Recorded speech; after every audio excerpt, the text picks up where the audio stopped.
Now to campaign 2016, and today's Indiana primary could shape the rest of the Republican race for president. If Donald Trump does well, as he's expected to, it could pave the way for him to clinch the nomination. CBS 4's Weijia Jiang is live tonight in Indianapolis with more. And Weijia, a lot at stake tonight.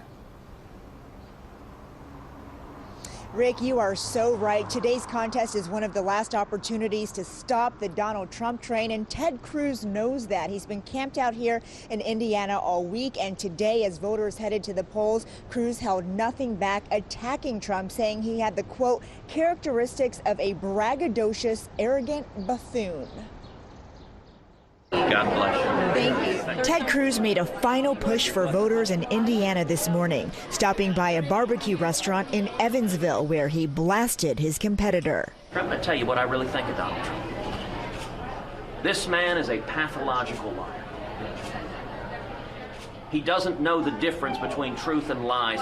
It's a crucial state for Cruz, but polls show Donald Trump has a 15-point lead. A victory could keep Trump on track to win the delegates he needs to clinch the Republican nomination. If we win in Indiana, it's over with, folks. The Democratic race is a little more clear. Even if Bernie Sanders wins the state, he will still be far behind Hillary Clinton in delegates needed for the nomination.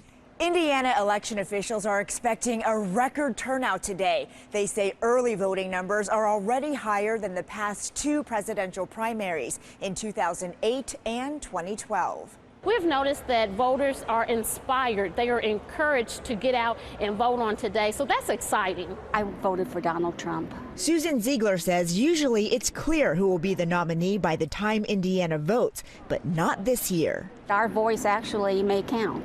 57 delegates are at stake in the Republican race. And polls here close in less than 1 hour at 6 o'clock. Election officials say the lines have been long and steady all day long, and many polling places printed out double, even triple the number of ballots that they are required to, because they do expect this to be a historic turnout. We're live in Indianapolis. Weijia Jiang, CBS 4 News. Weijia, thank you. And the race for the White House got very bizarre today when Donald Trump tied Senator Ted Cruz's father to the man who assassinated President John F. Kennedy. The attack came after Cruz's father, Raphael, said a Trump presidency would mean the destruction of America. Trump, in turn, called the elder Cruz disgraceful and brought up a National Enquirer story that claims Raphael Cruz was once photographed with Lee Harvey Oswald, Kennedy's accused killer. The Cruz campaign says that's not true and that Trump is detached from reality. This is nuts. This is not a reasonable position. This is just kooky. And while I'm at it, I guess I should go ahead and admit, yes, my dad killed JFK. He is secretly Elvis, and Jimmy Hoffa is buried in his backyard. Donald's source for this is the National Enquirer. The National Enquirer is tabloid trash.